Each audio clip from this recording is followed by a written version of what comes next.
about her call, put spark and joy back into your work and life. I'm Mark Tarbell. Join me for an all-new episode of Plate and Pour. This week, we'll go farm to fork at Fame Cafe in Phoenix. Head to Scottsdale for the Weft and Warp Art Bar and Kitchen. And get something sweet at Soda Rush in Gilbert. All this and more, so don't miss an all-new episode of Plate and Pour tonight at 7, only on Arizona PBS. Thanks for watching Arizona PBS, a viewer-supported community service of Arizona State University.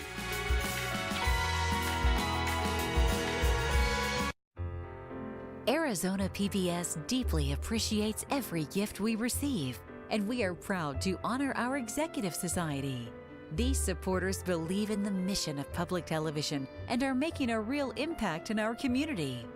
If you would like to join the Executive Society, please call the number below or log on to azpbs.org to join. Thank you.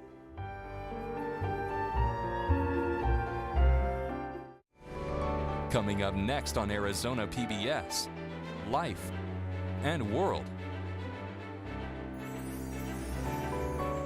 When you want to be more informed, Arizona PBS delivers news and analysis with multiple perspectives, thanks to financial support from you and AJ's Fine Foods, offering gourmet appetizers, fine wines for entertaining, and decadent desserts for all your special occasions. Find 10 Valley locations at ajsfinefoods.com. AJ's, purveyors of fine foods.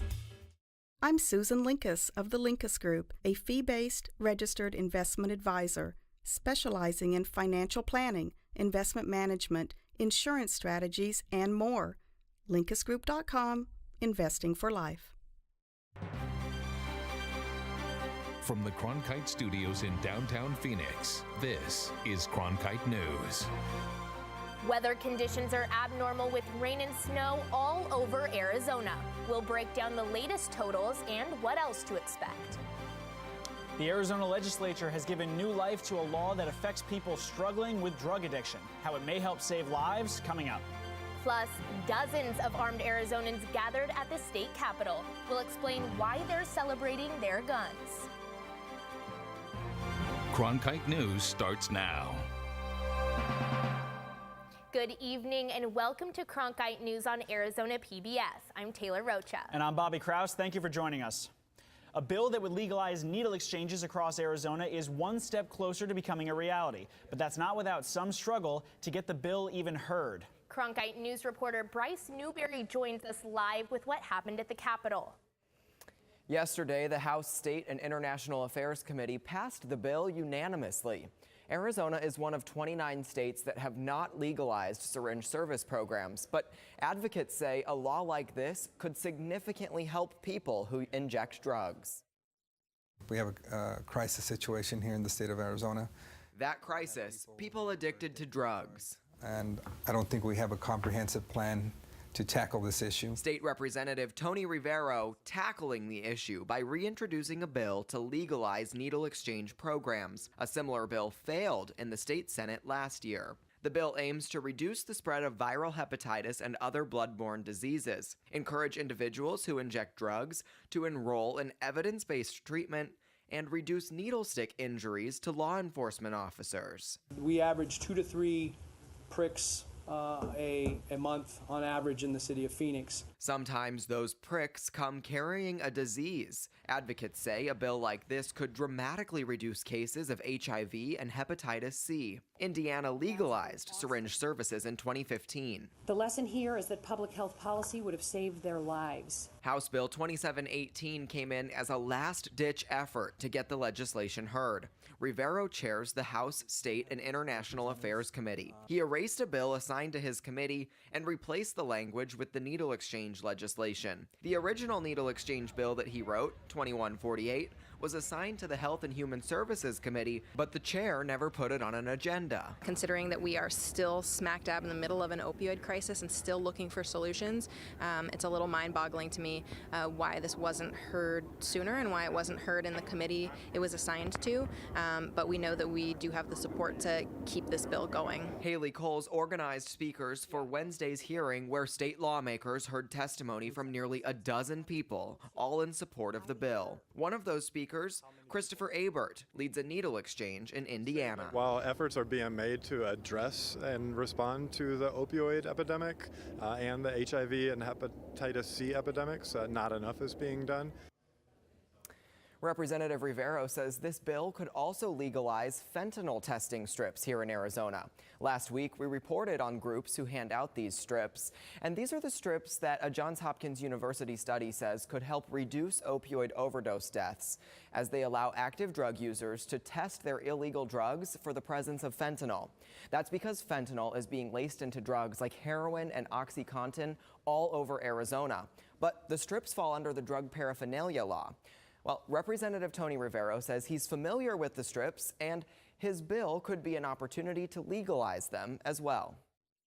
I think it's a safety measure. I'm not sure if this piece of legislation is the right place to add it, but this is something that I will be talking to the people who are experts in this area.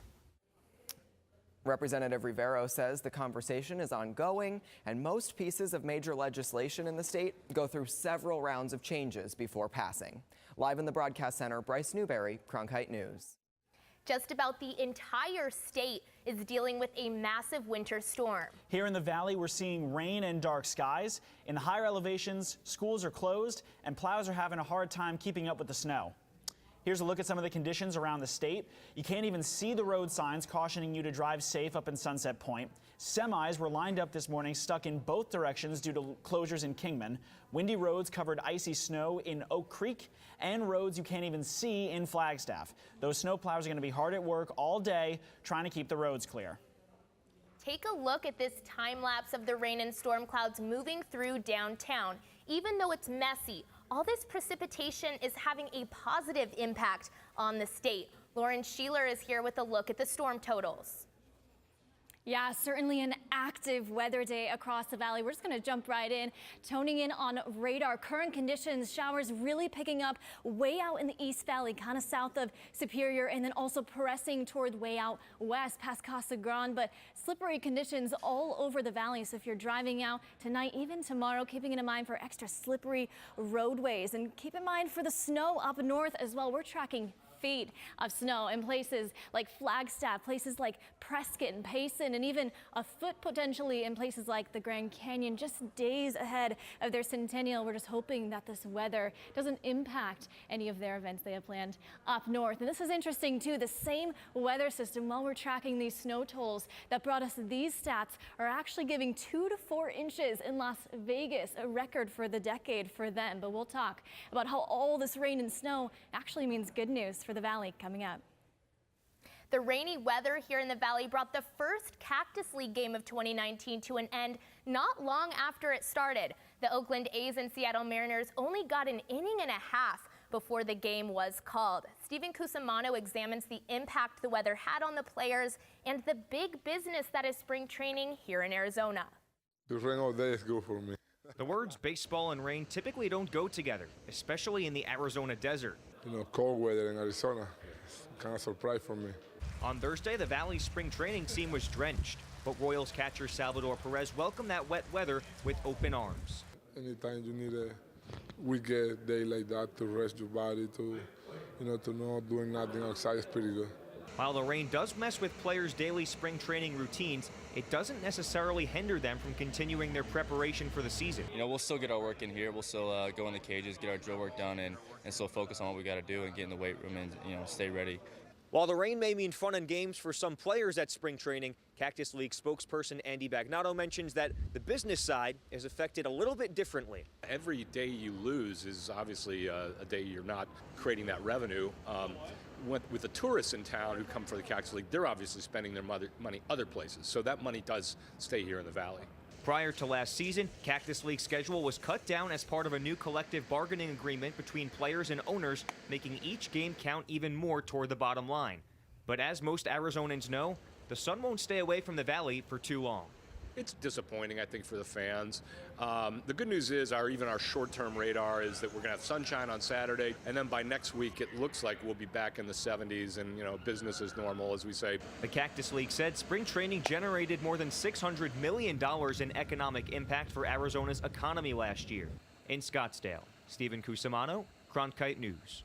The Mariners and the A's are scheduled to play the only Cactus League game tomorrow if the weather holds, with the first slate of Cactus League games set for Saturday. And coming up next on Cronkite News, speaking out about the Second Amendment. One group rallies at the state capitol and didn't leave the weapons at home. And we will be continuing our weather coverage throughout the newscast, showing you the impacts around the state. It's coming up on Cronkite News. Judy Woodruff, anchor and managing editor of the PBS NewsHour. The journalists of tomorrow face a fast-changing media landscape, but quality news remains vitally important to our communities, our country, and our world. At ASU's Walter Cronkite School of Journalism and Mass Communication, students learn solid, reliable reporting, holding the powerful accountable, and rebuilding the public's trust. The Cronkite School and Arizona PBS, preparing the next generation for a stronger future of journalism. New today, charges have been dropped against 4 humanitarian aid workers who were convicted of federal misdemeanors after searching for missing migrants in the desert last summer. The volunteers served in the humanitarian aid group No More Deaths. Cronkite News brought you this story after the group was arrested for helping migrants in the desert. The 4 have now been issued civil infractions carrying a fine of $250 each. One remaining volunteer, Scott Warren, continues to await trial on misdemeanor and felony charges. The conservative nonprofit organization Riders USA held their 5th annual Second Amendment rally at the state capitol this weekend. Cronkite News reporter Bayan Wang explains how one woman says a gun empowered her to leave a violent situation. How many folks have taught their kids how to shoot? Within the last year, several demonstrations at the Arizona State Capitol called for stricter gun laws. But on Saturday, those in support of the Second Amendment brought their guns and their stories. I was absolutely raised to be not only anti-gun, but afraid of guns. For Marissa Hamilton, being afraid of guns is now far from the truth. This is a 10mm tank folio.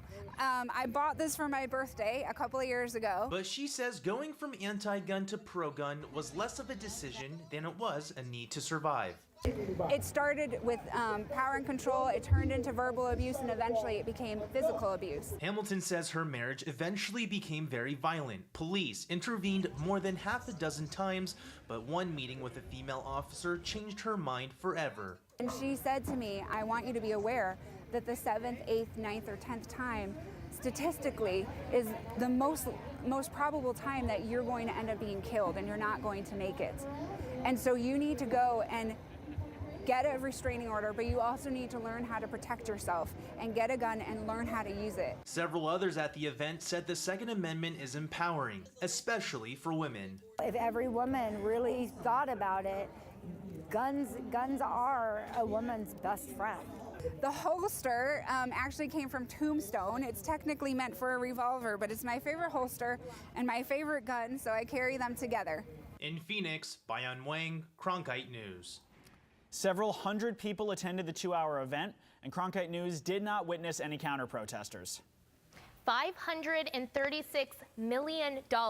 That's the value of farm goods that Arizona exported to Mexico and Canada in 2017. Those exports could be affected by a new North American trade deal, but the continent's top agricultural officials said today it's going to be all right, as Alyssa Klink reports from our Washington bureau. The deal to replace the North American Free Trade Agreement is still months away from final approval, but that did not stop agricultural ministers from the U.S., Canada, and Mexico from pledging today that their nations, or at least their farmers, would continue to cooperate. United States, Canada, and Mexico have a long history of cooperation. cooperation that some feared would be threatened by the Trump administration's plan to renegotiate NAFTA. But in their first joint appearance since the release of the United States-Mexico-Canada agreement, the three agriculture officials said the cooperation between their countries won't change. We live in the best neighborhood of the world. Therefore, we must continue to work closely in an open dialogue and be prepared to go further in integrating our North American competitive bloc. The Office of the U.S. Trade Representative says the agreement provides an updated, better standard for American workers, farmers, and businesses, while protecting Mexico's and Canada's trade interests. In 2017, Arizona exports to Canada and Mexico totaled $9.7 billion. Almost $537 million of that was in farm products. U.S. Agriculture Secretary Sonny Perdue said trade is not the only benefit of the New Deal. We have to have standards of safety and health in that way and brand that. We really will share one another's reputation, how well we do that. The International Trade Commission has to finish a report on the deal before it can go to Congress. But that report was delayed by the government shutdown, said Gabby Beaumont-Smith at the Heritage Foundation. We are waiting on the administration to submit their statement of administrative action. Basically, the TPA timeline has been put on pause, which basically allows for a fast track of negotiating. The U.S.-Mexico-Canada agreement still needs legislative approval, and it's unclear how the deal will fare in a Democrat-controlled House. But until a new deal is approved, the old NAFTA trade rules will remain in effect. Reporting from Arlington, Virginia, Alyssa Klink, Cronkite News. Renegotiating the 25-year-old NAFTA pact, along with other trade deals, was one of then-candidate Donald Trump's pledges on the campaign trail. Coming up next on Cronkite News, an annual event that allows lawmakers to connect with the community. Residents and lawmakers discuss their purpose and passion for childhood education. And a widespread winter storm striking our state. I'll explain how this could mean good news for the valley coming up. With wildfires, a scarcity of water, and other environmental issues facing the Earth today, it's critical to stay up to date with local impacts of a changing climate. That's why we created Elemental, covering sustainability, a multimedia collaboration between public television and radio stations. From climate change to water conservation to renewable energy and much more, Elemental covers the latest in sustainability news. Find our stories on our website, elementalreports.com. As journalists at Cronkite News, we report on stories that matter to you by focusing on the local impact. We dig deeper and work tirelessly to keep you informed. Live in Wickerburg. Live in Los Angeles. In Cleveland. In Washington. In Louisville. From Jerusalem. Live in Philadelphia. From around the world to right here in Phoenix. At Cronkite News, we report the facts and stick to the truth.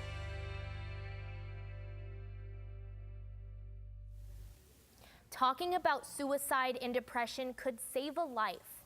The Child's Play production Eric and Elliot is a play suited for 5th grade and up that explores these sensitive topics. At the end of every show, a Valley del Sol therapist is available on site for one-on-one counseling.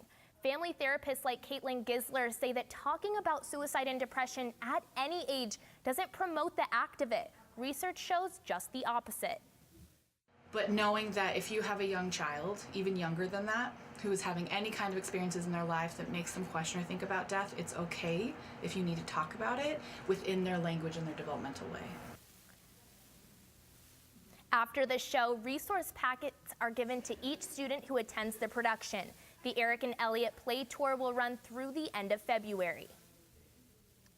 After $56 million in child care funds were left unused last year, parents and teachers and other community members voiced their concerns to lawmakers this morning at the state capitol.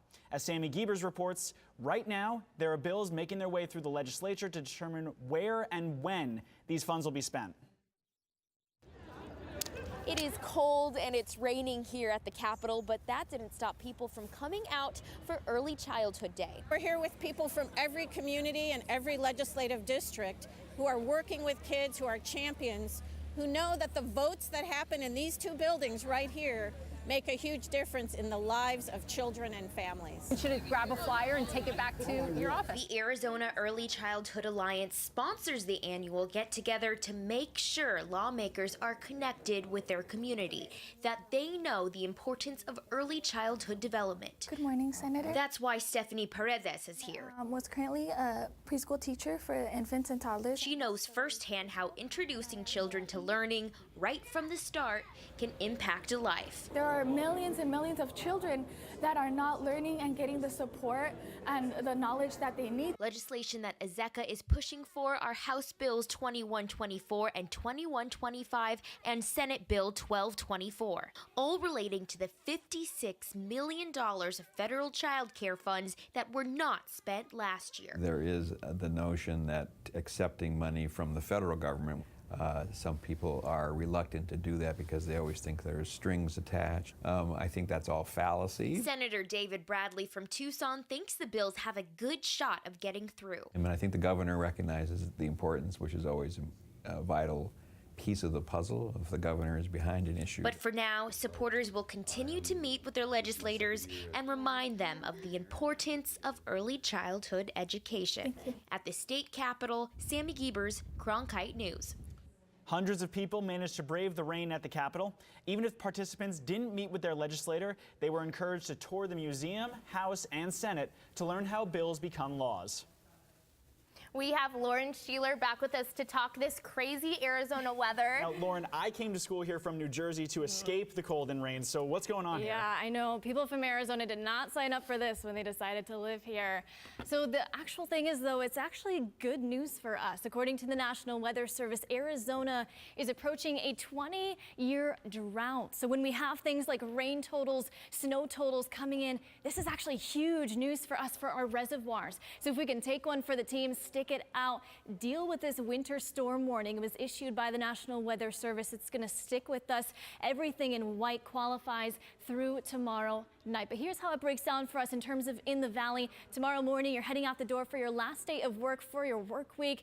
You're going to have rain as you're heading out the door. Pack the umbrella, but then you're coming home from work. You're not going to need it. We should clear out. And the good news is we should be clear for your weekend. But with the bad rain, man, our temperatures are taking the real hit. We are well below where we're supposed to be for this time of year. We saw a high of 58 today. We're supposed to be closer to the low 70s, and we're even far below that record of 87 that we set back in 1977. So we're certainly not getting there today. We're not getting there tomorrow either, only making it up to the 20s up north, 27 for the Grand Canyon, 25 for Flagstaff, and I hate to say it, but 50 still for the valley. But stick with me, because then tonight through tomorrow, still in the 50s, but then the trend for your next work week, take a look. We're back on track for where we're supposed to be for this time of year.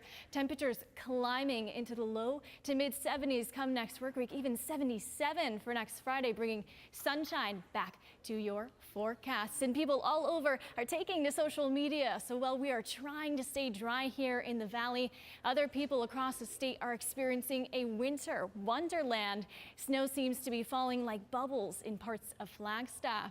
And take a look at this. Man's best friend seems to be enjoying the snow up in Sedona. And just look at this beautiful shot of the Las Vegas sign covered in snow. And lucky for us, we're just dealing with the rain. For Cronkite Weather, I'm Lauren Sheeler. Thank you, Lauren. Coming up next on Cronkite News, see how Paradise Valley High School students are involved in a residential engineering project. I'm Matt Berry, ESPN Sports Center anchor and graduate of ASU's Walter Cronkite School of Journalism and Mass Communication.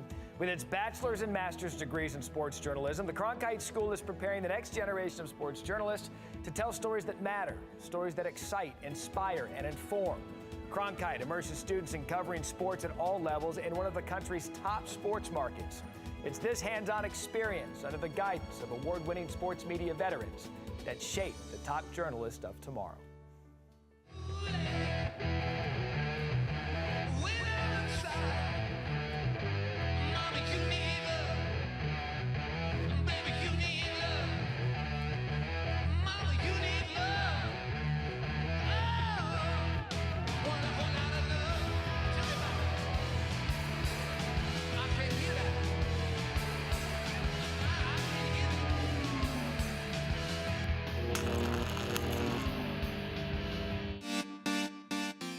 Stay in the know on the go.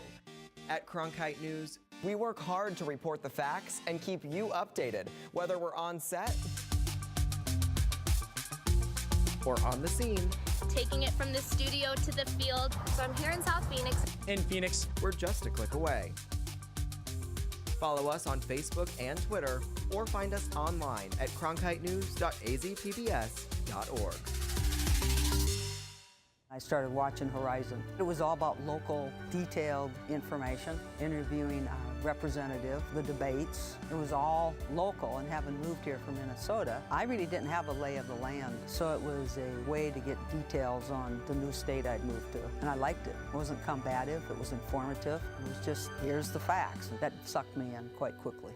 For more information about including Arizona PBS in your future plans, visit azpbs.org/giving. Well, as the old saying goes, home is where the heart is. Paradise Valley High School students are tackling a residential engineering project that focuses on designing a Habitat for Humanity home from the ground up. Madeline Holler visited with the PVHS junior class, who are celebrating National Engineering Week with help from local engineers.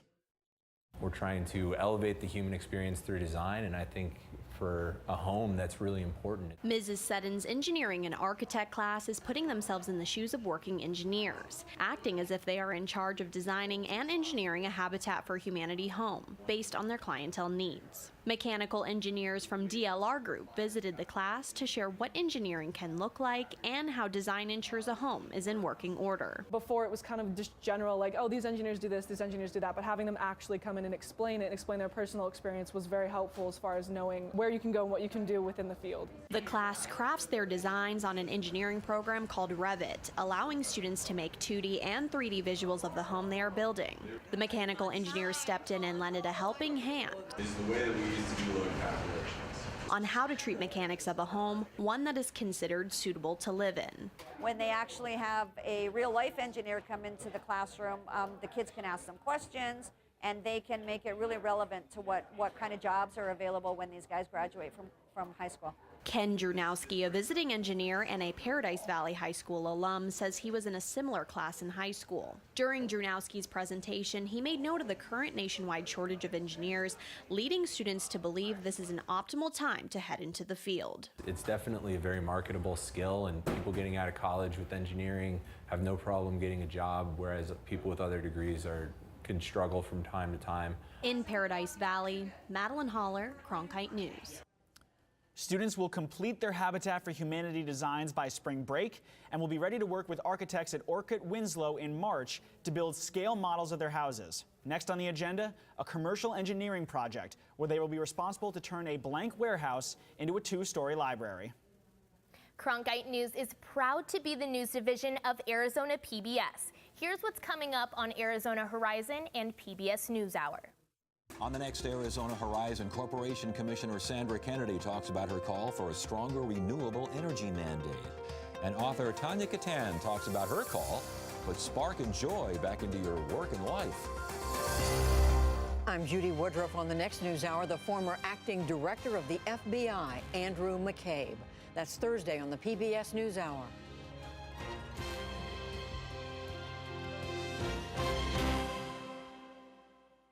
That's it for Cronkite News tonight. Thank you for joining us. For top Arizona stories anytime, go to cronkitenews.azpbs.org.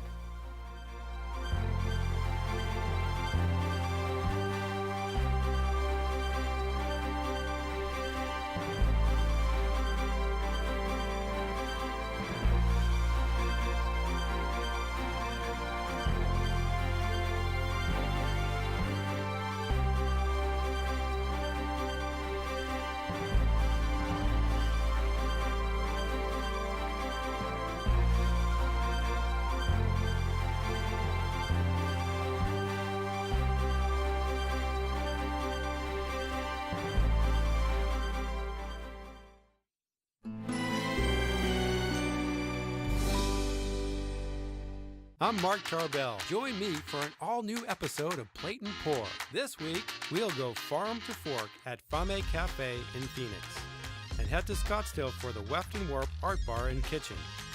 All this and more. So don't miss an all-new episode of Plate and Pour tonight at 7, only on Arizona PBS. In this episode of Tastemakers, you are going to meet Clay Oliver. He's the man behind Oliver Farms, and his oils have become one of the most sought-after ingredients in the South. We don't do anything to it. We just leave the oil in its natural state. You can see that. You can smell it. It's not stripped out. It's not taken away. Tonight at 7:30 on Arizona PBS. Explore new ideas and new